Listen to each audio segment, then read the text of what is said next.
Hola a todos, saludos nuevamente. Estamos una semana más en nuestro podcast Hombre Renovado. Es un gozo compartir con ustedes estas conversaciones entre amigos. Yo soy Daniel Puerto y estoy acompañado por mis dos amigos de siempre, Josué y Rudy. ¿Cómo están, hermanos?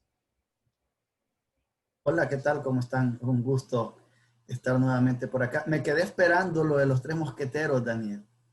Eh, Quedé esperando la introducción de esa forma, pero no, un gusto estar aquí nuevamente. Y sí, hoy también con otro invitado, un amigo también querido que nos está acompañando. Hola, José, ¿cómo te va? Bien, hermano, yo también por eso me quedé congelado porque no fue una introducción apropiada, entonces me quedé con ganas. Sí. Un gusto saludarlos, hermanos, una semana más. Oramos que sea de bendición y es un gozo conocer a nuestro nuevo invitado y oramos que el Señor se glorifique en los episodios que estaremos grabando y proyectando también esta semana. Así es. Pues yo esperaba mencionar lo de los tres mosqueteros después. No, hubo una confusión ahí. Pues a los tres mosqueteros nos acompaña un hermano muy querido, John Edgar Sandoval. Un placer tenerte con nosotros. Muchísimas gracias por hacer el tiempo y estar en Hombre Renovado. Cuéntanos, ¿cómo estás actualmente? Cuéntanos de tu familia, cuál es tu ministerio, tu país de procedencia. ¿Quién es John Edgar? Bueno, hermanos, gracias por la invitación. Yo he estado leyéndolos y también viéndolos y cómo es de diferente, ¿no? Leerlo y ahora estar ahí. Es como cuando el autor de una obra de teatro se incluye el mismo y wow, pensaba en estas cosas y ahora que me dan la oportunidad, pues muy contento con el Señor también. Y les cuento, pues, ¿quién soy yo? Tengo 38 años, por la gracia del Señor, desde que empecé mi vida cristiana, fue a la edad de, no sé, tal vez 4 o 5 años quizás con mi mamá. Tuvimos pues un caminar largo por diferentes situaciones. Eh, Dios me permitió estudiar en un seminario que para esta época no era permitido en Colombia hasta 1991. Hay libertad religiosa. Eso implica que casi todo era como oculto, ¿no? Todo ilegal. Y eso aquí en Colombia, donde yo soy y donde estoy trabajando, el Señor me ha permitido trabajar ahora en Bucaramanga, Colombia, hacia el oriente, cerca de Venezuela, relativamente, y ser pastor de la primera iglesia reformada de esta ciudad de Bucaramanga y también ser pues un pionero de fundación de iglesias en esta región. Dios me ha permitido apoyar a otros hombres que también están con la misma historia. Aquí la fe, digamos, todo este tema de las iglesias históricas son nuevas por diversos motivos. Soy casado, gracias a Dios.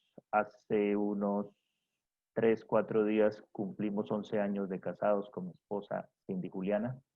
Gracias a Dios. Tengo 2 hijos, Chris, el mayor, 5 años, el menor, Fran, tiene 2. Y bueno, ¿qué más les puedo decir? También tenemos un pequeño seminario aquí en esta región para entrenar los nuevos candidatos, dado que el Señor ha permitido que crezca y crezca y crezca los grupos pues, que tenemos cerca de la ciudad y nos acompañan 2 pastores que ya están listos para ser ordenados con 2 nuevas congregaciones y eso es un gozo, ver cómo la obra avanza. También con mi presbiterio trabajé durante un tiempo en la formación de nuevos candidatos, pues nuestra denominación es muy pequeñita comparada pues con otras que hay. Y también estamos aquí con esfuerzos promoviendo la educación cristiana y procurando pues establecer como vínculos con la cultura en derredor nuestro para pues cumplir la gran comisión como el Señor nos ha confiado. Qué bueno, John Edgar, qué bueno tenerte con nosotros. Pues colombiano, nosotros en el equipo de soldados tenemos varios colombianos también y están, Jacobis Aldana está trabajando en Santa Marta, creo. Santa Marta, sí, sí, sí. Mm. Y pues es un gozo tenerte con nosotros. Hace un par de semanas tuvimos un venezolano y ahora tenemos un hermano colombiano. Excelente. Estamos hablando del orgullo y la humildad y esta característica que Dios quiere que nosotros hagamos morir en nosotros el orgullo y esta característica que Dios quiere que sea parte de nuestro día a día, que es la humildad. Y en estas semanas nos hemos estado dando cuenta, los tres mosqueteros, qué tan orgullosos nosotros somos. Y aquí en conversación, confesando todo nuestro pecado de orgullo y animándonos unos a otros y animando a otros hombres también a reconocer su orgullo y a caminar en humildad con Cristo. Hoy queremos entrar en los evangelios y queremos ir directo al punto, el orgullo en la vida de los religiosos del tiempo de Jesús, de los fariseos especialmente. John Edgar, cuando tú estudias el Nuevo Testamento, cuando tú ves en los evangelios a los fariseos, ¿dónde ves evidencias de orgullo en ellos? Wow. Sí, los evangelios son realmente un resumen bastante crucial para este tema, en mi opinión, porque ahí se ve, digamos, claramente quiénes son los malos, ¿no? Y pues, por supuesto, los fariseos son los más dignos representantes del orgullo en cuanto a, no en cuanto a que ellos se consideren como tales, sino que el mismo Jesús, cuando utiliza sus famosos contrastes, siempre contrasta la actitud de alguien que está haciendo la voluntad de Dios y un fariseo. Pienso, por ejemplo, en Lucas 18, esa famosa oración entre el fariseo y el publicano. Entonces, cuando Jesús está ahí presentando esta situación, nos pone al fariseo como alguien que ora consigo mismo. Entonces, creo que ahí hay un rasgo, ¿sí? Y es que las cosas que tienen que ver con Dios, el fariseo se las atribuye a sí mismo. Creo que ahí hay un punto importante. Así es. Cuando vemos los fariseos en el Nuevo Testamento, son un grupo, como un grupo religioso del tiempo de Jesús. Y ahí en ese mismo orden de grupos religiosos podemos poner a los saduceos y había otros menos conocidos quizás para nosotros hoy, ¿verdad? En general, ¿quiénes eran los fariseos? ¿Cuál era su rol en la sociedad judía? ¿Qué hacían? ¿Por qué son tan mencionados en el Nuevo Testamento? Bueno, en ese caso, ya entrando a describir un poco más los fariseos, tienes razón, no son solamente los fariseos. Muchas veces aparecen en los evangelios junto a los saduceos, junto a los ancianos, junto a los escribas, y son un grupo tan variado que tendríamos que hacer todo un estudio para identificar sus características y demás. Pero a grandes rasgos podemos decir que los fariseos son ese grupo de personas que quiere realmente de manera sincera obedecer la ley. Esto incluso es reconocido por Cristo en Mateo 23, por ejemplo, cuando él dice, ellos se sientan en la cátedra de Moisés o en la enseñanza o digamos en el seminario bíblico oficial de la ley de Israel. Pero también aparecen los hombres que están acompañándoles, que son los saduceos, quienes tienen un poco más de influencia social en cuanto a las élites. Ellos están más asociados con el templo. Encontramos a Jesús, por ejemplo, con sus debates en el templo, y allá aparecen los saduceos y aparecen los ancianos. Ahora, en la vida de Israel había un cuerpo que los gobernaba a ellos, que era a la vez político, a la vez religioso, llamado el Sanedrín. Parece que los fariseos tenían cierta influencia allí, pero los saduceos como que eran más influyentes, estaban más cerca ahí de, digamos, del poder, de la, llamémosle incluso la burocracia religiosa, mientras los fariseos enseñaban más al pueblo, estaban un poco más cerca. Por eso es que cuando Jesús enseña al pueblo, Jesús describe más el fariseo. Tenemos todo Mateo 23 donde Jesús de diferentes formas describe la vida de ellos. ¡Ay de ustedes! Por ejemplo, escribas y fariseos hipócritas que recorren mar y tierra para ser un discípulo, un prosélito. Entonces ahí encontramos que eran personas celosas en cuanto a la enseñanza de la fe judía, pero también tenían otras cosas. Hoy en día no es así. Yo no sé si es su experiencia también cuando se menciona la palabra fariseo o se dice, ellos son unos fariseos o los cristianos son unos fariseos, se refiere a hipócrita, ¿no? Como alguien de doble, de una máscara, doble moral. Pero ese no era la realidad de los fariseos en el tiempo de Jesús. Esa no era la realidad. Ellos querían honestamente guardar la ley y eran celosos de la ley. La palabra fariseo viene de ahí, de esa raíz, de ser celoso. ¿Celoso por qué? Por guardar la ley. Uh-huh. Pero en su celo por guardar la ley, ellos se apartaron del propósito de Dios para la salvación, que es la salvación por fe, confiando en la gracia de Dios. Y ellos entonces intentaban, a través de sus buenas obras, ganarse la salvación. Y ahí, de entrada, vemos el orgullo. Cuando no dependes de la gracia de Dios en tu vida, ni para la salvación, ni para nada más. Este sentir de soy lo que soy porque yo me lo he ganado. Soy lo que soy porque yo lo merezco. Soy lo que soy porque mi sabiduría, mis fuerzas, mi justicia, mi bondad, mis buenas obras me han llevado a tener lo que soy. Esa es una característica muy clara del orgulloso. El orgulloso no depende de Dios. El orgulloso, como dijiste, John, Edgar, ora para sí mismo y se gloría en sus logros y en sus buenas obras. Y eso suele suceder cuando, perdón, Daniel, eso suele suceder cuando por primera vez alguien es confrontado con las doctrinas de la gracia. No sé si les pasó a ustedes, pero cuando yo empecé a ser confrontado con la doctrina de la gracia y saber que no dependía de mi esfuerzo, de mi desempeño, de mi buena capacidad, el poder estar a cuentas con Dios, llegó a ser frustrante, molesto, sacó el orgullo, sacó lo peor, porque entonces, ¿por qué me esfuerzo?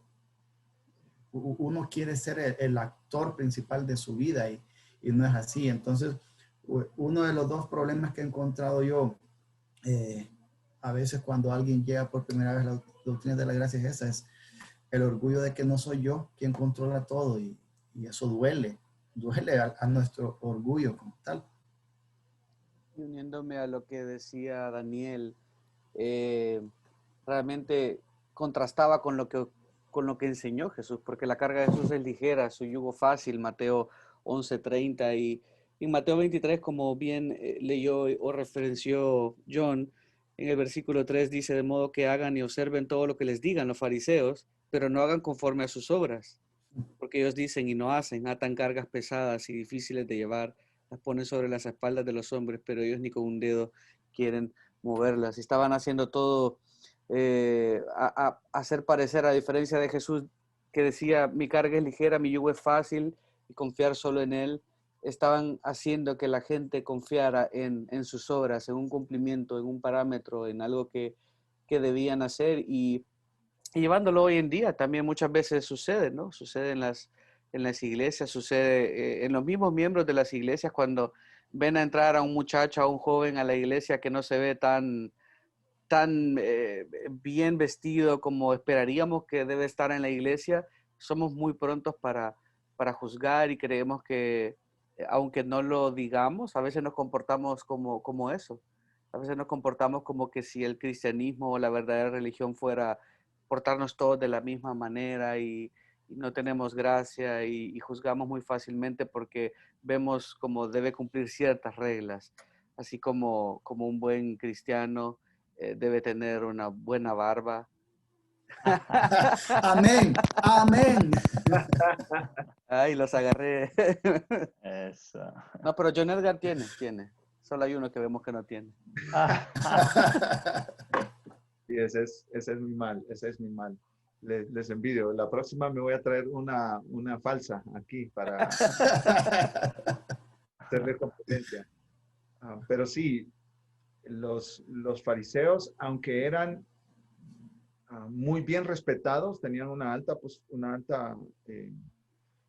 posición dentro del pueblo, quizás no económica, pero sí eran muy admirados por el pueblo. Sí. La gente anhelaba y quería ser como los fariseos. Y por eso Jesús les dice en el Evangelio de Mateo, su justicia tiene que superar a la de los escribas y fariseos, si quieren entrar al reino de Dios. Porque los fariseos se miraban como los perfectos, los más cerca de Dios. Pero Jesús dice, ustedes tienen que ser perfectos como mi Padre que está en los cielos es perfecto. Muchísimo más allá que los fariseos. O sea, su autojusticia les llevaba a pensar y a hacer ver a los demás que ellos eran perfectos y que estaban bien con Dios. Pero Jesús les llamó al arrepentimiento y les llamó a la fe en Él. Con esto terminamos ese primer segmento y ahora pasamos al segundo segmento de esta semana. Queremos ahora hablar acerca de pasajes específicos de los fariseos y de los escribas y de los saduceos, los religiosos en el tiempo de Jesús, y cómo ellos demostraron su orgullo. Y yo quiero que vayamos al Mateo capítulo 4, Mateo capítulo 3, y ahí estamos en la sección del bautismo de Juan el Bautizador. Me gusta decirle Juan el Bautizador para no confundirlo con mi denominación bautista. Fue el primer bautista. Juan el Bautizador, ¿verdad? Entonces, digamos que en esta escena que nos presenta Mateo aquí, nosotros leemos que Juan estaba bautizando en el Jordán y versículo 7, al ver él que muchos de los fariseos y de los saduceos venían a su bautismo, ahí estaban los fariseos, los saduceos, pero no venían a bautizarse en señal de arrepentimiento personal. Ellos venían a supervisar, a ver qué está haciendo este hombre. Claro. Y ellos se creían los policías religiosos de la nación, los policías de la santidad, los policías de la justicia y de la moralidad del pueblo. Cuando tú te vas creyendo el policía de la justicia y la moralidad de otros, ahí va habiendo problemas. Ahí va habiendo problemas, ¿verdad? Es como una demostración de que tú entiendes que tú eres superior, de que tú eres superior. Incluso si lo aplicamos al ministerio pastoral, los pastores hemos sido llamados a cuidar del rebaño, a sobreveer, no a ser policías de la moralidad de la iglesia. Sí, a cuidar la santidad de la iglesia, pero no como un policía está listo para atacar al malhechor, sino como un pastor que se entristece cuando la oveja se aparta del camino. Y este no era el rol de los fariseos y los saduceos según ellos entendían. Venían al bautismo de Juan y Juan no escatimaba palabras ni reprensión. No. Les decía, generación de víboras. Wow. ¿Quién nos enseñó a huir de la ira venidera? Estaban llenos de veneno, del veneno de la maldad, de la autojusticia, y estaban huyendo de la ira venidera. Versículo 8, haced pues frutos dignos de arrepentimiento. Y no penséis decir dentro de vosotros mismos, a Abraham tenemos por padre, porque yo os digo que Dios puede levantar hijos a Abraham aún de estas piedras. En estas semanas hemos venido definiendo el orgullo como una actitud de superioridad en comparación con otros y de independencia de Dios. Y por supuesto, aquí la vemos, esa actitud de superioridad de los fariseos y los saduceos. ¿Qué en este pasaje miran, hermanos, que nos revela el orgullo de estos hombres religiosos del tiempo de Jesús? Bueno, hay muchas cosas, ¿no? Una de ellas, adicionalmente, está en que el mismo Juan les dice, no piensen o no comiencen a decir dentro de ustedes mismos. Y aquí entonces encontramos otro problema, otro rasgo de los fariseos que va a aparecer a lo largo de los evangelios. Es decir, ellos usan algo de la fe bíblica para justificarse. En este caso era el pacto de Dios con Abraham. Entonces no piensen a decir, somos hijos de Abraham. Entonces solamente por nacer en la nación y únicamente de manera automática, diríamos, ritual, étnica, cultural, ya somos. Entonces, claro, si ser fariseo era ser el modelo de vida religiosa, pues en ese orden de ideas, la persona que quisiera ser respetada social, culturalmente, pues se iba a identificar con un fariseo. Y ante el cuestionamiento, pues él se iba a aferrar a algo de la ley, a algo de la enseñanza bíblica. Y a veces pensamos que los fariseos, insisto, eran como, no sé, gente de otra religión, como de una secta en el sentido completamente opuesto del término, pero no, eran personas que tenían fe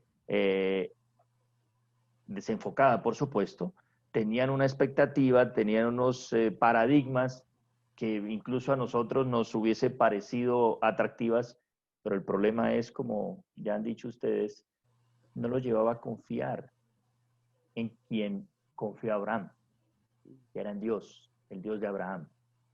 Jesús luego en Juan 8, en otra parte, les dice a ellos que ellos realmente no lo aman y no reconocen que Cristo salió de Dios, porque si hubiesen hecho eso, hubiesen reconocido a Cristo, harían las obras de Abraham, que era creer.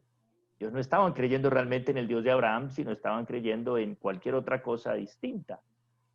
Otra cosa adicional en un pasaje más o menos paralelo en Juan capítulo 1, los policías van desde Jerusalén a verificar, vamos a ver, la sana doctrina que enseña Juan. Eso es algo que para nuestro tiempo creo que debemos prestarle bastante atención, porque la cantidad de ministerios, grupos, blogs, etcétera, promoviendo la sana doctrina, eso está bien, por supuesto, pero debemos recordar que hay un riesgo, así sea mínimo, pero ahí está. Los fariseos llegan a escuchar a Juan. Juan efectivamente testifica con toda claridad, yo no soy el Mesías. Bueno, muy bien, entonces usted no es el Mesías, muchas gracias, y se regresa, o sea, por decirlo. No, pero si Juan no es el Mesías, entonces pregúntenle, ¿quién es el Mesías, Juan? No. Es como se dice normalmente, cuando estamos buscando el error, pues nos quedamos con el error en otros y no nos damos cuenta del error nuestro. En este caso, ellos no confiaron en el Hijo de Abraham, en la simiente de Abraham, Jesucristo. Sí, y es interesante ver lo que están haciendo ellos es que fue muy bueno eso que usaste, Daniel, de los policías, porque a veces llegamos a caer de una forma, desde un punto inicial honesto y celoso de la palabra de Dios, a algunos aspectos similares a los de los fariseos. Y llegamos a ser, por ejemplo, tan orgullosos que hay que tener cuidado también en no amar y apreciar nuestra tradición, nuestro trasfondo denominacional, pero llegamos a ser tan orgullosos que empezamos a ver otras denominaciones, no, esto no sé si son cristianos o no, o son cristianos de 4 estrellas, no de 5 estrellas como lo soy yo. Y se empiezan a hacer este tipo de cosas e incluso llegamos a ser tan orgullosos y a pensar tan mal de alguien que sabemos que doctrinalmente no está correcto, como una doctrina católica o testigos de Jehová o mormones, y llegamos a verlos, a despreciarlos en nuestro corazón, en lugar de amarlos y compadecernos por ellos. ¿Es así? Sí, sí, es cierto. Y también, hablando de este mismo pasaje, tenemos a Abraham por padre. Eso es lo que se jactaban, ¿no? Simplemente por ser hijos de Abraham, pero como las palabras de Juan mismo, se ve que realmente su corazón no estaba ahí. Estaban llenos de orgullo por algo que que no tenían que hacerlo. Es como que, bueno, digo de béisbol porque a mí me gusta y están ahorita en los playoffs. Pero lo mismo, y no digo lo del Cristiano porque lo conocen siempre, pero un beisbolista tiene un hijo y no necesariamente va a ser beisbolista. Un pastor tiene un hijo y no necesariamente va a ser pastor. Y un cristiano tiene un hijo y no necesariamente su hijo va a ser creyente, no va a ser necesariamente eso. Y no solo el hecho que fueran hijos de Abraham, eso les daba automáticamente la salvación, les daba automáticamente la jactancia que decían tener.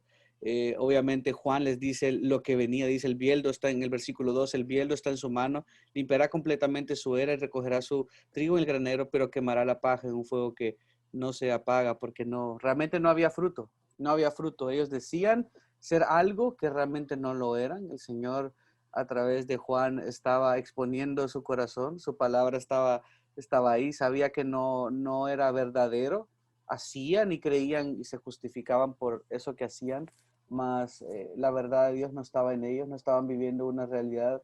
¿Y cuánto nos pasa esto a menudo? Podía haber muchos errores que yo mismo he cometido antes, lo que decía Rudy, de juzgar, ¿no? Ya sea denominación, sea iglesia, sea institución, sea lo que sea, somos muy prontos para decir, no, ellos están mal y menospreciar y pensar que no hay nada bueno ahí, la ciudad, país, lo que sea. Somos, pero tan fáciles de ponernos en esa situación. El que trabaja no sé, Rudy trabaja en un banco y no lo digo por él, pero me acordó. Tal vez Rudy, menos mal que no sé, pero tal vez Rudy está en un banco grande y hasta es fácil decir, eso es del banco pequeño, esos ni saben nada, si a duras penas unos clientes ahí insignificantes tienen. Y así pasa, somos tan prontos para juzgar lo que sea que hagamos, para menospreciar, para asumir, para criticar, y eso solo revela realmente el orgullo dentro de nosotros. Claro, aquí lo vemos religiosamente en cuanto a salvación, eh, pero pasa en el día a día, le pasa a todo hombre, le pasa a toda mujer, le pasa a todo niño. Juzgamos, criticamos, vemos de menos, nos enorgullecemos por cualquier cosa, y es un problema realmente que tenemos que estar conscientes que lo tenemos para combatirlo adecuadamente siempre. Sí, y antes de que Daniel apriete el botón del próximo segmento, solo quiero comentar. Primero, si es un banco grande, nada más para aclarar. Orgulloso Segundo, el banco. sí, y segundo, caer al tema del policía nuevamente. Miren, nosotros llevamos ya cerca de 3 o 4 domingos que hemos podido regresar a nuestras celebraciones de culto en la iglesia. Y una de las cosas que hacíamos hincapié antes de iniciar fue, hermano, hay conciencia, libertad de conciencia, y usted no es el policía de su hermano. Si usted ve que otro hermano tomó las medidas básicas de seguridad, pero aún así decidió con otro hermano que habían puesto de acuerdo abrazarse, no tiene que ir a juzgarlos. Así como si otro hermano ve que otros mantienen una distancia no de 2 metros, sino que 2 kilómetros, tampoco tiene que ir a juzgarlos. Entonces, a veces, sobre todo en estas circunstancias, es tan fácil ser un policía de aquellas personas que debemos amar, aunque no estemos de acuerdo en algunas formas de cómo se desarrolla todo con ellos. Sí, gracias, hermanos. Y pues esto de juzgar a otros y mirarse como superior, yo creo que ahí está el problema, que yo me mire como superior a otros, porque Pablo juzgó a los falsos maestros que estaban en Galacia y les habló palabras durísimas, y Pablo mencionó por nombre a Alejandro y Meneo. Se tiene que señalar el error, se tiene que señalar a los falsos maestros, se tiene que señalar a quienes están caminando mal, y en la iglesia estamos llamados a llamar a los pecadores al arrepentimiento, y a los creyentes, miembros de la congregación, a llevarlos, si ellos están en un pecado no arrepentido, que deshonra el nombre de Cristo y el Evangelio, tenemos que llevarlos a través de un proceso de disciplina, como Jesús nos enseña en Mateo 18 y Pablo en 1 Corintios 5, y en otros pasajes también de las Escrituras. Y el propósito es restaurarlo, pero nunca sintiéndote superior a él, porque este es el sentir de los que tenemos de los fariseos cuando leemos los evangelios y los saduceos y los escribas, ¿no? Se sentían superiores a ellos. John Edgar, tú mencionabas en el segmento anterior que este hombre fue a orar al templo. Gracias porque no soy como los otros. Esto es un sentido de superioridad. Y esto es una conversación a menudo que tengo con mi esposa. Como padres, cometeríamos un grave error si nos empezamos a sentir superiores a otros padres porque nuestros hijos sí esto, sí lo otro. Nosotros sí hacemos escuela en casa, no como estos otros impíos que mandan a sus hijos a la escuela pública.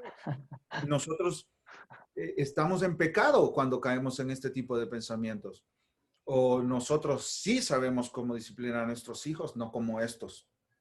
Que sus hijos son unos rebeldes y este sentir de superioridad, ¿no? Imagínate, y esto me ha tocado verlo como pastor, hermanos que ya pasaron su época de crianza, ya más bien están cuidando nietos y algunos bisnietos, y sus hijos son muy responsables, trabajadores, tienen buenos empleos, que ganan buen dinero, y estos padres pueden tener la tendencia a gloriarse de estos hijos, a decir que son mejores que otros porque criaron de la mejor manera, pero realmente todo hijo responsable, amoroso, trabajador, es un regalo de la gracia de Dios, no depende de los padres.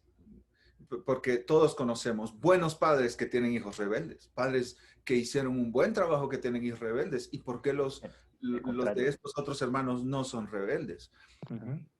Pablo dice a los corintios, ¿qué tienen ustedes que no lo hayan recibido? Y si lo recibieron, ¿por qué se glorían? ¿Por qué se glorían? Este sentir de superioridad, como hemos mencionado antes, porque yo sí sé hablar más idiomas que la mayoría de los que están aquí, o porque yo sí he tomado estudios y no como estos otros, o porque yo tengo este tipo de trabajo y no como aquellos que no lo tienen, etcétera. Hay muchísimas maneras en que nosotros nos podemos sentir superiores. Los fariseos, saduceos y escribas se sentían superiores moralmente hablando. Miraban a otros hacia abajo, por sobre el hombro, en los escalones de abajo. Ustedes están en los escalones de abajo. Y peor si hablamos de las prostitutas y de los cobradores de impuestos. Oh, esos están al fondo de la escalera. Cuando estás al pie de la cruz, te das cuenta que todos estamos al pie de la cruz, los creyentes. Y los no creyentes tienen que ser traídos al pie de la cruz, al mismo terreno en el que estamos todos nosotros. Entonces los fariseos y los saduceos y los escribas son un ejemplo de gente que se creía superior a otros y se miraba independiente de Dios.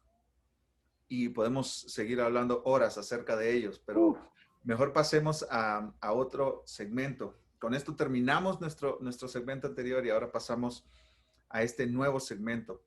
En este nuevo segmento queremos hablar acerca del orgullo, pero ya no en los fariseos y saduceos y escribas, sino en los 12, en los mismos discípulos de nuestro Señor Jesucristo. John Edgar, los discípulos del Señor Jesucristo mostraron siempre humildad y caminaron con Jesús siempre de una manera humilde, sumisa, nunca se creyeron superiores a otros. Cuéntanos. Bueno, recordemos, ellos habían sido criados bajo ese paradigma de la influencia de los fariseos.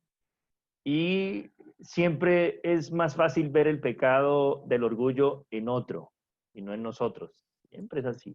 Entonces, eso pasa con los discípulos. Por ejemplo, en Marcos 10, cuando está el famoso episodio de la petición de la madre de los hijos de Zebedeo, pues a mí me impacta, por supuesto, esa petición, me impactan esas aspiraciones ministeriales, digamos, pero lo que siempre me ha hecho bastante impacto en mi vida es que, y los otros se enojaron.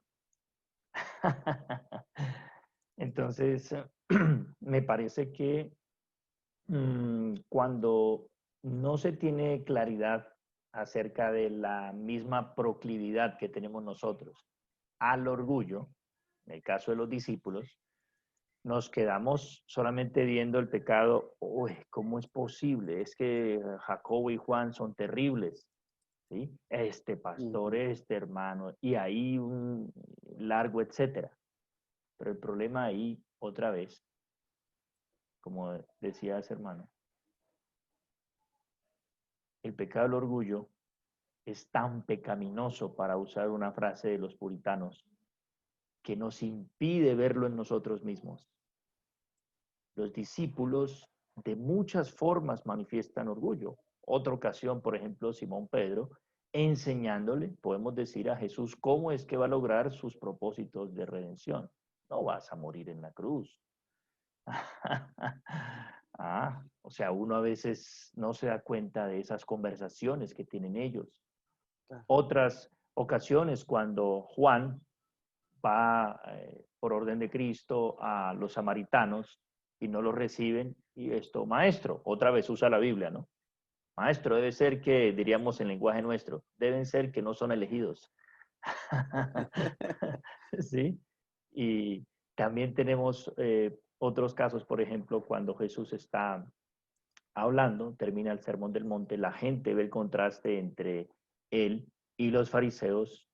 Los discípulos nos podemos imaginar, quedan absortos, ¿quién será este hombre? Como aparece en Marcos 4 luego, cuando el Señor los pasa por esa tormenta y luego ellos, maestro, ¿no te da cuidado de nosotros?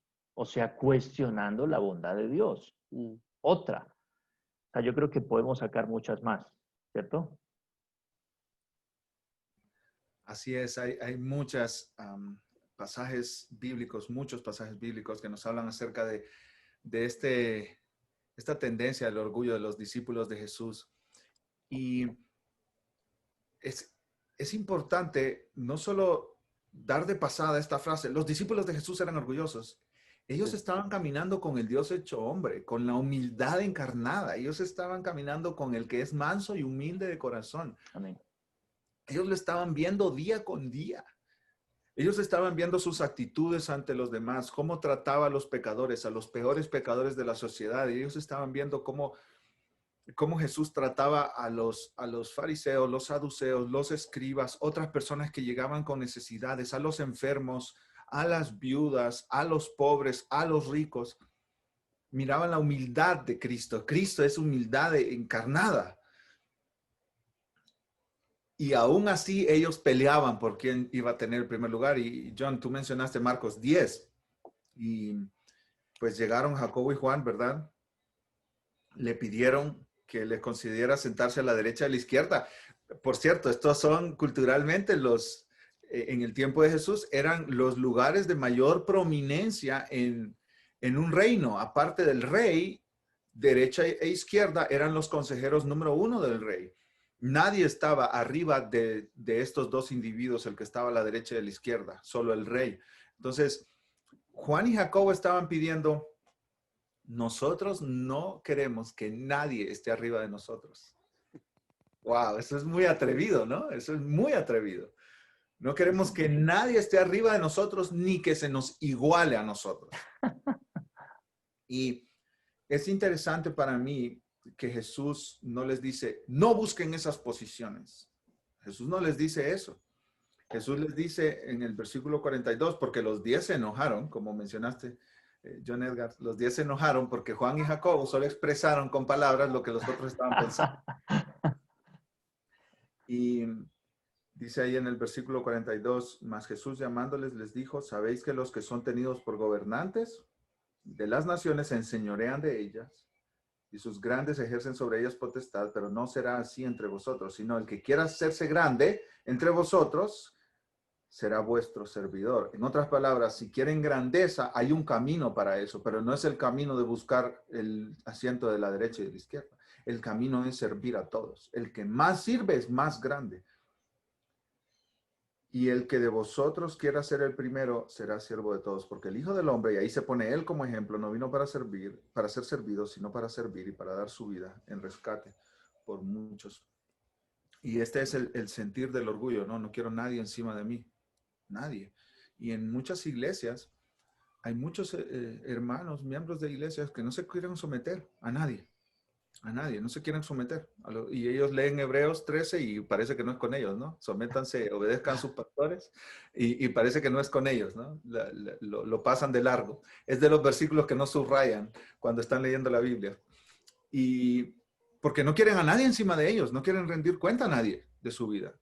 Quieren ser su propio líder, su propio jefe, su propio pastor, y esto se da en los empleos, esto se da en los hogares también, la relación entre esposos, padres e hijos, esto se da en todo ámbito, porque todos los seres humanos somos orgullosos y tenemos que hacer morir el orgullo, aunque no nos demos cuenta. Por naturaleza. Así es. Y ese orgullo se refleja en que yo quiero ser mi propio jefe, mi propio líder, mi propio pastor, mi propio rey. Y esto lo vemos en los discípulos de nuestro Señor Jesucristo. Ellos no querían absolutamente a nadie encima de ellos, a nadie. Yo solo doy gracias al Señor porque no somos como ellos. No, es increíble qué tan fácil nos vemos, incluso sirviendo en la iglesia, si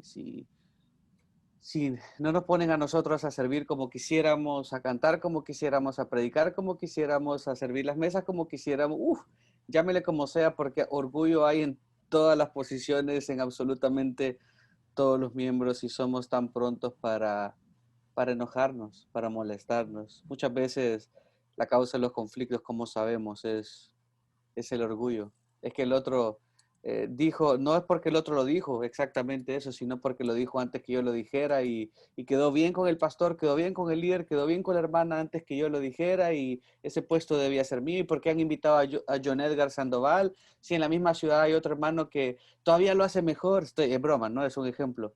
Oye, es verdad. Y ese otro hermano puede estar pensando, pero John Edgar, si yo tengo más años de experiencia que John Edgar, ¿y por qué lo invitaron?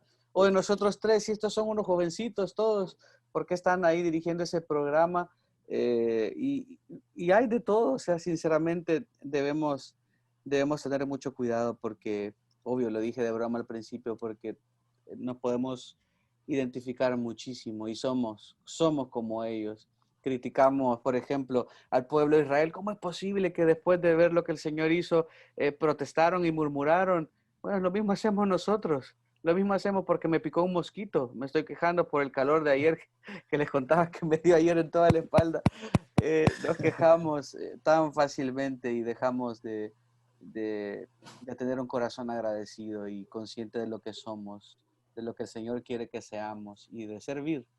Realmente somos llamados a servir, no a ser servidos. Es lo que el Hijo de Dios, que nadie está en esa posición, vino a ser. No vino para ser servido, sino para servir y dar su vida en rescate por muchos. Y eso nos pone en una gran perspectiva, realmente. Al menos a mí me pone mi vida en perspectiva, no que lo haya alcanzado ya. Soy el primero que fallo, pero me ayuda a darme cuenta de quién soy. Sí, y algo que mencionaban que está en todos los aspectos de la vida, podemos ir y pensar un poquito de motivaciones incorrectas para hacer las cosas. Por ejemplo, a mí me ha tocado en muchas ocasiones de mi vida laboral recibir regaños por haber hecho algo o por haberlo hecho mal o por no haber hecho algo que debía de hacer. Entonces, yo recuerdo que cuando empezaba en mi vida laboral, yo decía cada vez que había un regaño, es que por eso quiero emprender un negocio, para que yo sea el jefe y que nadie me esté diciendo qué hacer. Es una motivación orgullosa para querer iniciar algo. Y eso está mal. Incluso uno podría llegar a decir, o muchos podrían llegar a decir, como en algún momento lo dije, no, yo por eso mejor quisiera ser pastor para que no tuviera ningún jefe que me esté regañando. Entonces hay el orgullo puede ser un motivador tan dañino para tantas cosas en nuestras vidas, que lo que va a hacer es seguir generando daño a otros. Hablábamos en el ámbito laboral. Es tan frecuente ver que lo que mencionaba Josué, acaban de ascender a este, no tiene tanto tiempo, no tiene tantos barras ahí, o o no, le falta esta capacidad en esto otro. Y es tan frecuente verlo. Pero lo chistoso es que cuando estamos en las conversaciones, los que están criticando dicen, pero no es un puesto que a mí me está interesando, no es algo que yo quisiera. Y no es cierto, yo sé que no es cierto. Entonces, se dan ese tipo de cosas ahí. Y por ejemplo, mi primera experiencia laboral fue una fábrica de producción. Entonces, estábamos ahí, pues quienes dirigíamos la planta, y de pronto establecieron una norma que todos, no solo los operarios, sino que todos teníamos que usar cierta indumentaria que nos cubría prácticamente todo, pero hubo alguien que dijo, no, pero hagamos eso, pero la indumentaria yo lo voy a llevar a un lugar por ahí para que le pongan ingeniero tal, para que sepan que soy yo. Entonces, es tanto orgullo que puede motivar tantas acciones tan dañinas que todos los días lo vivimos y debemos de reflexionar en esos aspectos en los cuales nosotros estamos cayendo, porque si no, no estamos glorificando a Dios. Así es. En el Evangelio de Lucas nos da una escena de la última noche que Jesús pasó con sus discípulos, la última cena. Y esta escena, obviamente nosotros recordamos por el Evangelio de Juan que Jesús le lavó los pies a sus discípulos. Jesús les dijo, ámense unos a otros. En esto conocerán que son mis discípulos si tuvieran amor unos por otros. Juan 17, Jesús oró por sus discípulos y no solo por esto, sino por los que habían de creer en él. Entonces, por el Evangelio de Juan, nosotros sabemos qué pasó esa noche ahí en el aposento alto, con muchos detalles. Pero el Evangelio de Lucas nos da otro detalle y nos dice en Lucas capítulo 22, versículo 15, Jesús les dice, cuando era la hora, se sentó a la mesa y con él los apóstoles y les dijo, ¿cuánto he deseado comer con vosotros esta Pascua antes de que padezca? Porque os digo que no la comeré más hasta que se cumple el reino de Dios. Jesús estaba pensando que él iba a ir a la cruz, en unas horas sería arrestado, sería violentamente tratado, sería colgado en una cruz después de un juicio totalmente injusto. Jesús sabía lo que venía para él. Por eso en el huerto de Getsemaní oró y sudaba gotas de sangre, porque él sabía lo que venía para él, la ira de Dios sobre él por los pecados de sus redimidos. ¿Y en qué estaban pensando los discípulos? Mientras Jesús estaba pensando, ya voy a la cruz, ya viene el momento, ya viene la hora en que el Padre va a cargar sobre mí el pecado de los redimidos. ¿Qué estaba pensando los discípulos? Dice Lucas 22, 24. Hubo también entre ellos una disputa sobre quién de ellos sería el mayor. Jesús está a punto de ser arrestado, enjuiciado injustamente, crucificado. Y ellos están pensando, en el reino de Jesús, ¿quién será el mayor? ¿Quién será el mayor? Y están peleando por eso. Y otra vez Jesús, dentro de las muchas veces que les dijo eso en su discipulado, les dijo, los reyes de las naciones se enseñorean de ellas y los que sobre ellas tienen autoridad son llamados bienhechores, mas no así vosotros, sino sé el mayor entre vosotros como el más joven y el que dirige como el que sirve. Y en todo esto nosotros vemos una y otra vez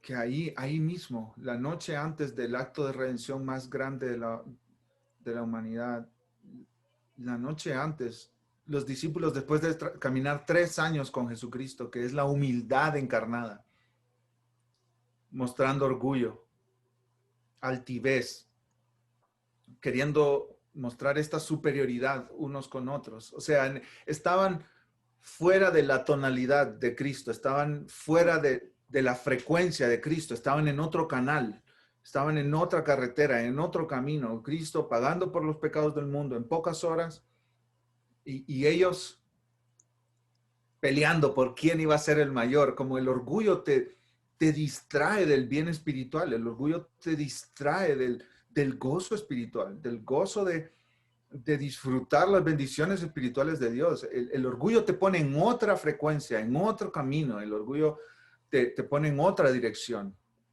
Y imagínate gente humilde ahí con Jesús en esta última cena, acompañando a Cristo en este camino a la cruz, totalmente con una actitud totalmente diferente. Pero no, sus discípulos ahí estaban peleando por quién iba a ser el mayor. Ninguno se ofreció para lavar los pies, ninguno se ofreció para servir a los demás. Pedro vino y le dijo a Jesús, jamás te negaré, en esta actitud de soberbia, ¿no? De independencia. Yo soy suficientemente fuerte para soportar cualquier tentación. Incluso cuando Jesús, el Dios que no miente, le estaba diciendo, me negarás. Aún Pedro, pues confrontó a Jesús rebatiendo lo que Jesús le estaba diciendo. Y estos son los discípulos que caminaron 3 años con Cristo. Imagínate nosotros, que todavía no lo hemos visto a Cristo. Sí, y ahí yo quiero resaltar algo también en cuanto a los discípulos en Marcos 13, del 1 al 2. Dice, cuando salían del templo, uno de sus discípulos le dijo, Maestro, mira qué piedras y qué edificios. Y Jesús le dijo, ¿ves estos grandes edificios? No quedará piedra sobre piedra que no sea derribada. Y el punto es que estos discípulos tenían siempre un punto de que estar orgulloso, a ser descendiente de Abraham, estos grandes edificios que representan la religión en la que hemos creído. Y a veces es importante que estemos pensando qué es nuestro orgullo, qué es aquello que nos enorgullece, porque puede ser que no quede piedra sobre piedra de eso en lo cual nosotros nos estamos enorgulleciendo, porque el Señor en su misericordia, para hacernos más como Cristo, puede derribar cualquier cosa, cualquier torre que nos haga sentirnos orgullosos, para que aprendamos a ser humildes. Y esto es de tener mucho cuidado en esa parte. Sí. Con esto terminamos este segmento y en este nuevo segmento queremos hablar específicamente acerca de Jesucristo. De Jesucristo, el Dios hombre que fue humilde todo el tiempo que caminó en esta tierra. John Edgar, ¿cómo nosotros podemos ver la humildad de Cristo en los evangelios? Bueno, yo voy a usar algo que ustedes han dicho y lo voy a aplicar directamente con Jesús. Por ejemplo, en el caso de los fariseos, y que también los discípulos tienen ese problema de orgullo que se manifiesta por medio de la buena reputación o tener un favor frente a los hombres, no como algo que sea malo en sí mismo, sino que se convierte en malo cuando queremos tener como motivación prioritaria el aplauso de los hombres. En Mateo 6, Jesús dice, tengan cuidado, diciéndole a sus discípulos, no hagan su justicia delante de los hombres para ser vistos de ellos.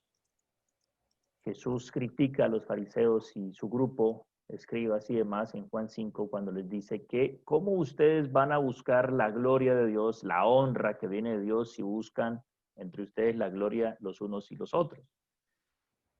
Aquí el contraste entre Jesús y estos dos grupos, tanto los discípulos como los fariseos, está en lo siguiente. En Mateo 11, Jesús ha sido rechazado.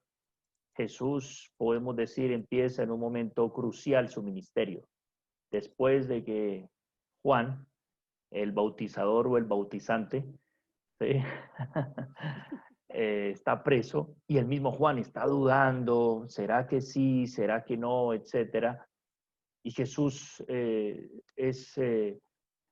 experimenta en ese momento cierto tipo de rechazo ahí frente a estas ciudades en las que él narra. Luego él declara una paradoja, una aparente contradicción aquí. Por un lado, él ha recibido todas las cosas de su Padre. O sea, todas las cosas me fueron dadas por mi Padre. Ahí está declarando su divinidad, sin duda alguna, porque Dios, todas las cosas solamente se las da a Dios. Pero por el otro lado, él dice, vengan y aprendan de mí que soy manso y humilde de corazón. nosotros tenemos casi que una máxima, ¿no? Si alguien empieza a enorgullecerse de su humildad, pues ya la perdió. Sí, por regla general es verdad, pero hay una excepción al menos con Jesucristo. Jesucristo puede ser consciente de su humildad porque en verdad lo es, porque es el Hijo de Dios. Él es el Dios, como dice Filipenses 2, quien, siendo en forma de Dios, Él se humilla voluntariamente, renuncia al aplauso humano. Si Jesús no reconoce su humildad, entonces, al contrario, no estaría siendo humilde, ¿sí? Ese es un punto muy, muy importante porque sabemos que en la Biblia, la meta más grande, la motivación más grande, como estaban hablando ustedes, mis hermanos, por lo cual nosotros hacemos las cosas, debe ser la gloria de Dios. Amén. Ahora, y esto es porque Dios mismo tiene esto como meta, lo sabemos. Y si nosotros vemos en el Hijo de Dios una meta inferior, pues entonces el Señor estaría pecando y sabemos que Cristo nunca pecó.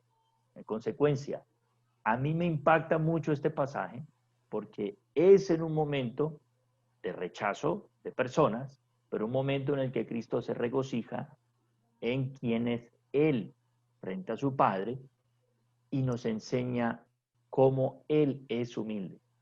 Y lo vemos de ahí en adelante en los sucesos que vienen a continuación. Pero algo para subrayar, además de lo que he dicho ahí en Mateo 11, es que Jesús les había exigido a sus discípulos en Mateo 5 que ellos fuesen esa clase de personas. Ustedes deben ser mansos, deben ser pobres en espíritu, ustedes deben llorar por sus pecados, ustedes deben ser misericordiosos. Y luego el argumento de Mateo va de esa manera hasta que todas las luces, así como el escenario, van, mírenme a mí, yo soy manso y humilde de corazón. Y como decía el otro hermano, hallarán descanso. No hay descanso. Con ese camino que tomaron los discípulos en ocasiones tampoco. ¿Por qué? Porque estamos buscando una gloria que es una gloria vana, una vana gloria, que no solamente no glorifica a Dios, sino que tampoco nos satisface, para usar palabras de alguien conocido, ¿cierto? Sí es, hermano. De verdad que el camino del orgullo no es un camino que llene el corazón del ser humano. Lo deja más vacío todavía, más vacío. Y mientras tú platicabas y hablabas de esto, hermano, se me vino a la mente Salomón. Salomón probó de todo, la más grande vida de lujos de su tiempo que se pudo haber dado y de sabiduría, de conocimientos, de libros, de escritura, de buscar la grandeza. En su tiempo la plata llegó a ser como piedras, dice, despreciada en su reino, con tantos lujos y comodidades como él pudo adquirir. Y al final, meditando en el libro de Eclesiastés, dijo, es vano, todo es vano.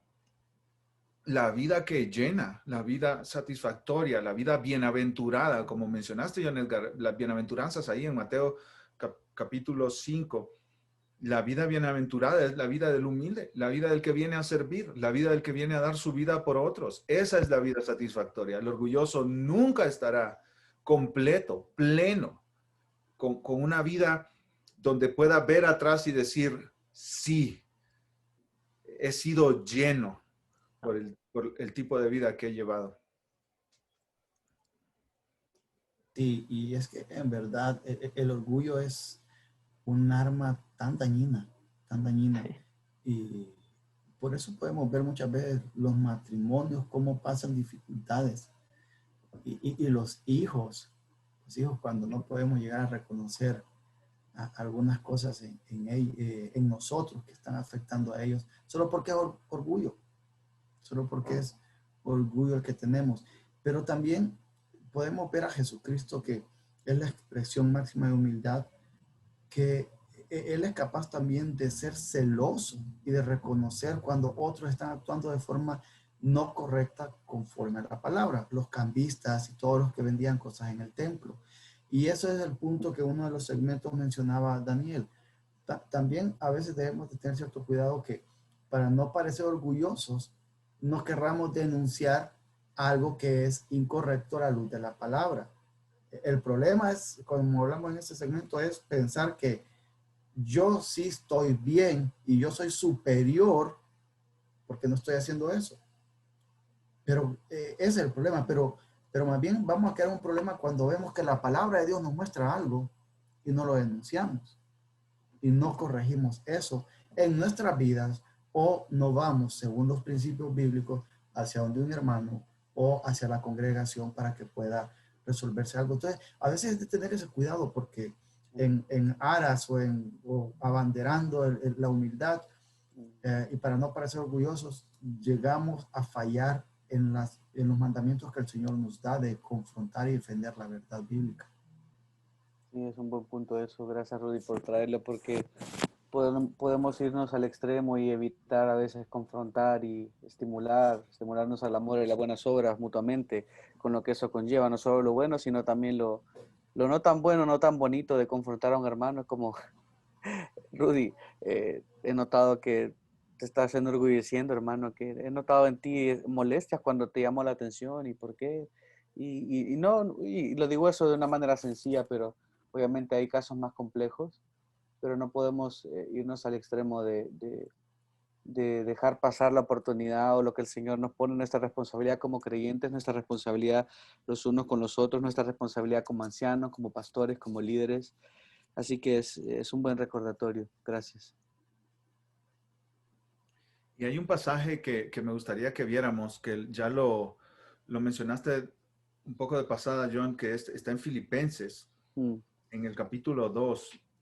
Pablo está rogando a los hermanos porque estén unidos. La iglesia de Filipos era una iglesia, en general, una iglesia sana, generosa, aunque tenían mucha necesidad económica. Pablo dice que los de Macedonia, dicen en Corintios, a los Corintios, segunda de Corintios, que los de Macedonia le rogaron, aún en su extrema pobreza, dar para la ofrenda de los santos en Jerusalén que estaban padeciendo necesidad.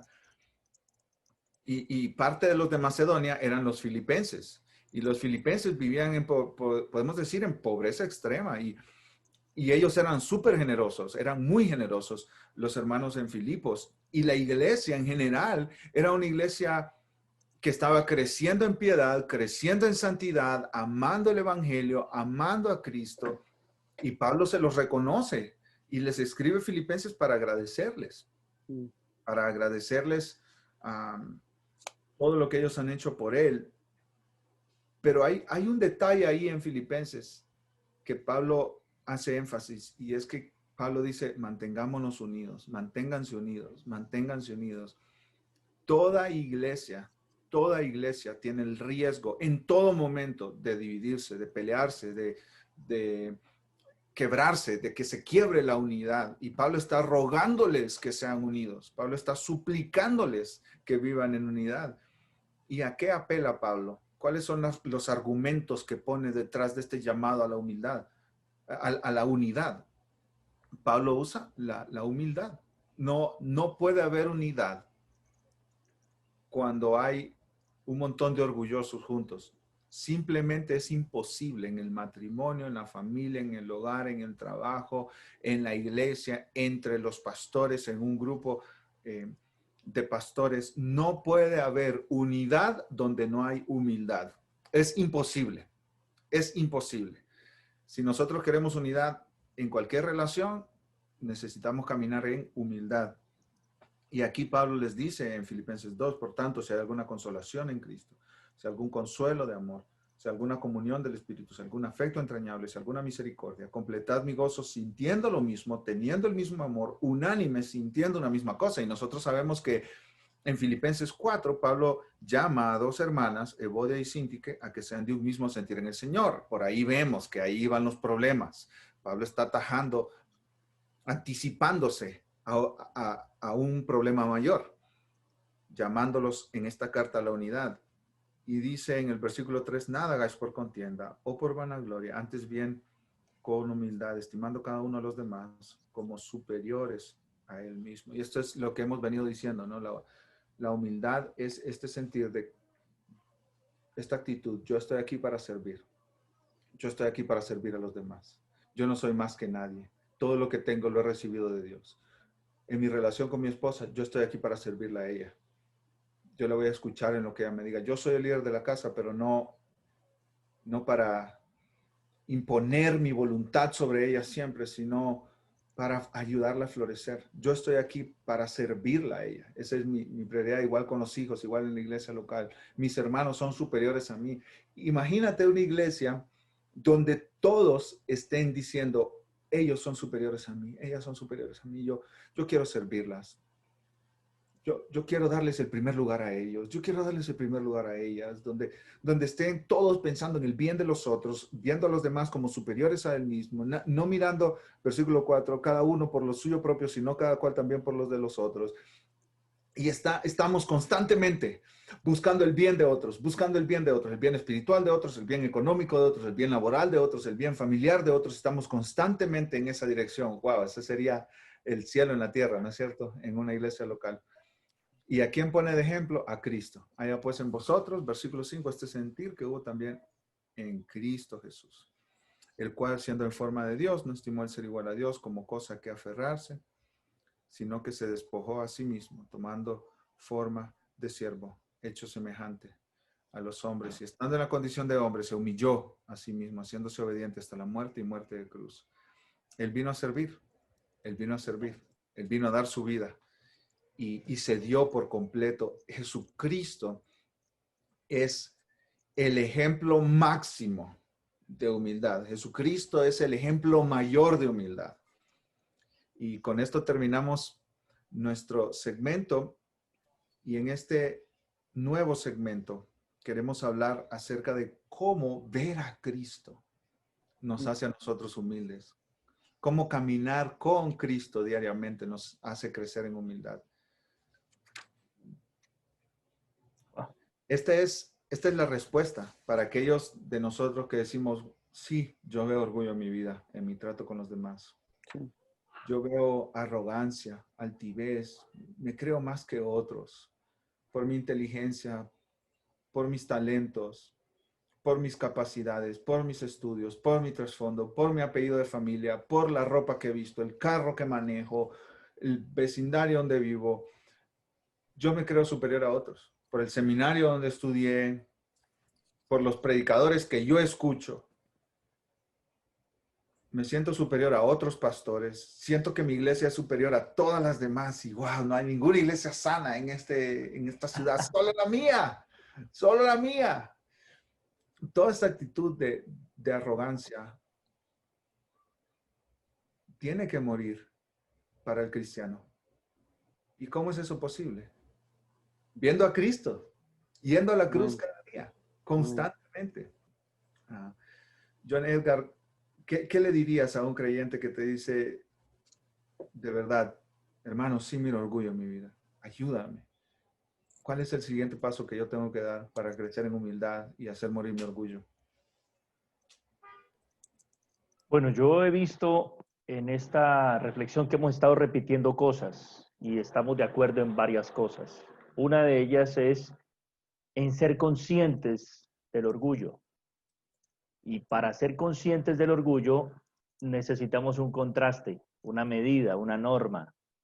En este caso, por supuesto, es Dios. Creo que ese es el primer paso. Cuando somos conscientes del orgullo es porque hemos visto que es vano, que no tiene razón de ser. Es un hecho, es una realidad, por supuesto, pero no tiene fundamento. ¿De qué vamos a sentirnos orgullosos en nosotros mismos si no hay razón para ello? No hay mérito, no hay absolutamente nada bueno en nosotros que fluya naturalmente en nosotros, excepto porque es Dios en nosotros. Me gusta que el Evangelio de Mateo presenta a Jesucristo como Dios con nosotros, ahí. Y claro, el riesgo de ver los mandamientos, el Evangelio y las enseñanzas de Cristo está en que podemos fabricar nuestro fariseísmo cristiano. ¿De qué manera? Bueno, yo voy a ser cristiano por mí mismo y procuraré aplicar lo que dice aquí, la palabra de Dios. Como a veces se dice últimamente, voy a enseñar, voy a vivir las doctrinas de la gracia sin conocer la gracia, o compartirlo sin gracia. Pues es no entender de qué se trata eso. Entonces, ese contraste, ya hemos dicho, es Cristo. Cristo. Pero al mismo tiempo, resulta que Cristo no solamente me llamó a mí, sino que también, además de llamarme, de dotarme, redimirme a mí, lo hizo con otros.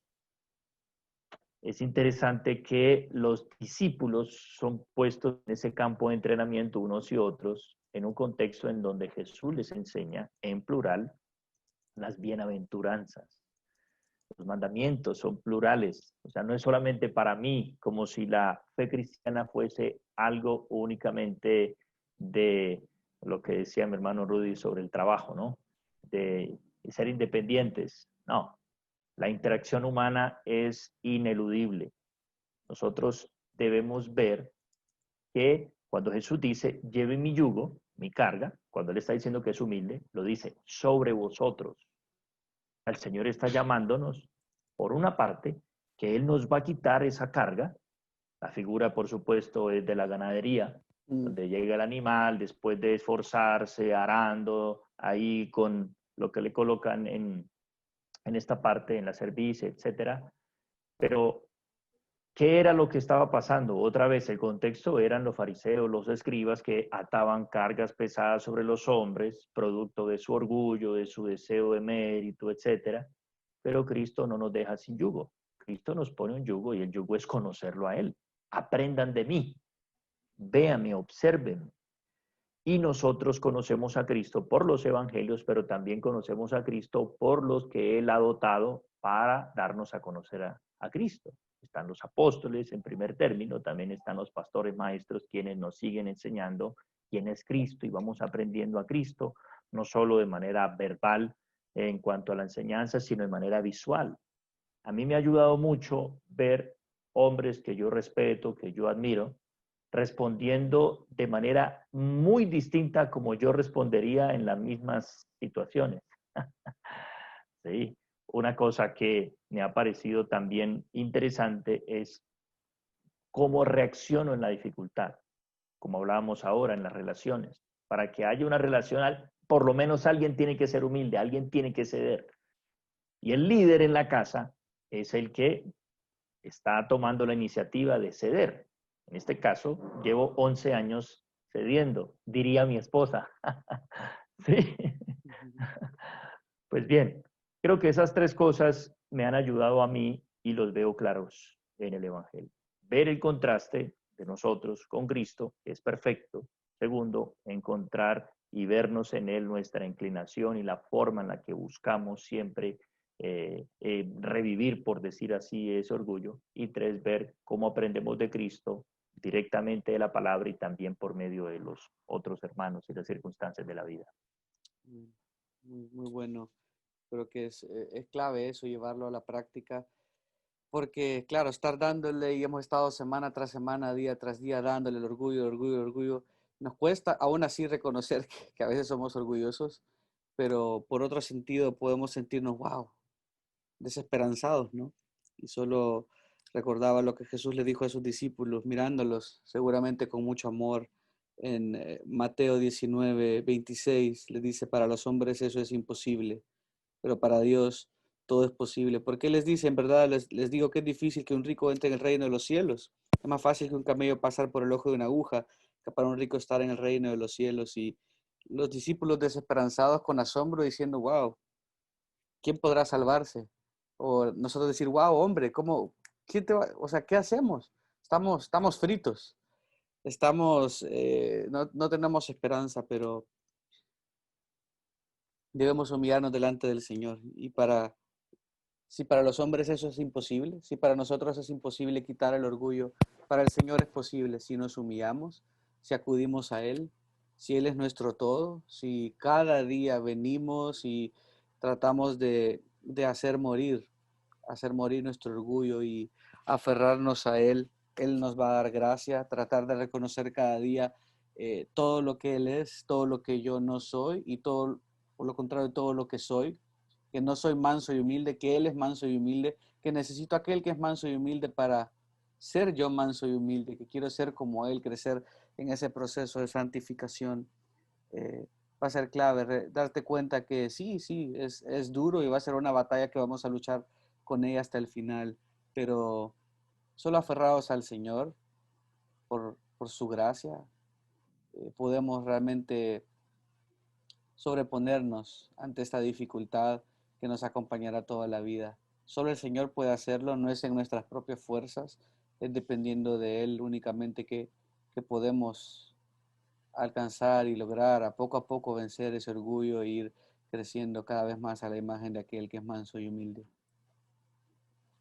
Sí, y a mí me gustaría leer Hebreos 4, 15, 16, que dice, porque no tenemos un sumo sacerdote que no pueda compadecerse de nuestras flaquezas, sino uno que ha sido tentado en todo como nosotros, pero sin pecado.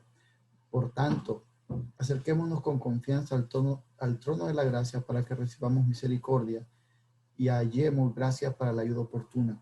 Un punto importante también a recordar al ver a Cristo es que Él es un ser humano, es un Dios, es su doble naturaleza, es Dios, es hombre. Y la palabra nos muestra que cuando Él estuvo acá caminando entre nosotros, Él se enfrentó con las mismas dificultades que nosotros nos enfrentamos, pero sin pecado. Y entonces, esa es una gran diferencia a muchas religiones que que sabemos que no son correctas, que andan por ahí, porque ellas tienen a un Dios que está tan arriba, tan lejos de ellos, que no lo puede comprender.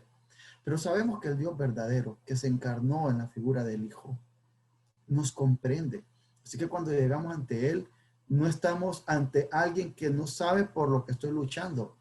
Sabe lo que yo lucho porque me creó y sabe lo que yo lucho porque lo vivió. Entonces, podemos llegar ante Él con esa certeza, con esa tranquilidad de que nos comprende y entonces hay gracia en Él, hay gracia sobre gracia para esta dificultad, esta lucha, como lo decía Josué y como en su momento ha leído en otros podcasts, Daniel, esa lucha con el orgullo que nos acompañará hasta el último día de nuestra vida. Así es, hermanos. Yo me encantaría leer una frase de Martin Lloyd-Jones que ya le hemos mencionado antes, creo que las primeras semanas del podcast, y dice, solo hay una cosa que sé que me aplasta hasta el suelo y me humilla hasta el polvo, y es mirar al Hijo de Dios y especialmente contemplar la cruz. Nada más puede hacerlo. Cuando veo que soy un pecador, que nada más que el Hijo de Dios en la cruz puede salvarme, me siento humillado hasta el polvo. Nada, excepto la cruz, puede darnos este espíritu de humildad. Yo creo que cuando nosotros en nuestro círculo de hermanos que están anhelando la sana doctrina, anhelando la palabra, conocer la palabra, crecemos en orgullo, ahí hay una señal de alerta, una señal de gran alerta, porque se supone que entre más tú conoces a Cristo, entre más tú te acercas a Cristo, menos orgulloso eres. Y entre más te conoces tú, más te reconoces que tienes que depender de Cristo. Te reconoces que no tienes poder en ti mismo para vencer el pecado, reconoces que entre más caminas con Cristo, más dependencia de Dios, ¿verdad? Más reconoces tu pecado. Entonces, preguntemos a las personas cerca de nosotros. Llevamos 5, 10, 12, 15 años, aún más, en el caminar con Cristo, en estar en la palabra, en escuchar sermones, en predicar incluso sermones. Pregúntale a tu esposa, ¿he crecido en humildad? ¿He crecido en un corazón manso y humilde como el de Cristo? ¿Me miras tú en mis reacciones cada día, en mis palabras, en medio del sufrimiento, reaccionando con humildad? Pregúntale a los demás, a los que te rodean. Pregúntale a los pastores de tu iglesia. Pregúntale a los hermanos de tu iglesia. Porque se supone que entre más vamos conociendo a Cristo, entre más nos exponemos a la vida de Cristo, a la cruz de Cristo, más crecemos en humildad. Se supone, ¿no? Debería pasar así. Entonces, cuando no estamos creciendo en humildad, sino más bien en arrogancia, en orgullo, en este sentido de superioridad, yo soy mejor que otros, mi iglesia es mejor que otros, mi manera de pastorear es mejor que la de otros. Entonces, hay algo que no estamos comprendiendo bien, hay algo que no está funcionando bien. Y si queremos crecer en humildad, tenemos que correr a Cristo, ir a Cristo, verlo a Él, ver la cruz. Estudia la cruz, vete otra vez a los pasajes de Juan, vete otra vez a los pasajes de Marcos, de Mateo, cómo Él fue crucificado, cómo Él fue expuesto ante todos. ¿Qué significa que Él fue hecho pecado por nosotros? Estudia eso. Vete a Filipenses capítulo 2 y repásalo nuevamente. Viendo a Cristo, creceremos en humildad. Conociendo más a Cristo, creceremos en humildad. Él es nuestra esperanza. Amén. Él llevó todo nuestro pecado de orgullo y lo pagó en la cruz. Ya no hay condenación para los que están en Cristo Jesús. Romanos capítulo 8. Ya no hay. Romanos capítulo 5. Estamos en paz con Dios. Ya Dios no nos acusa de manera judicial por ese pecado del orgullo. Pero quiere que lo hagamos morir en nosotros. ¿Cómo? Amén. Miremos a Cristo. Caminemos con Cristo todos los días. Y Él, que es manso y humilde de corazón, nos formará a su imagen. Y esa es nuestra esperanza. Hermanos, muchas gracias por esta conversación. De nuevo, Josué y Rudy, de mucha edificación para mi vida. Gracias, John Edgar, por compartir esta hora con nosotros. Gracias, Que Dios hermano. los bendiga. Gracias a John. todos los oyentes. Que Dios les guarde también. Y los esperamos la próxima semana para otra semana de Hombre Renovado.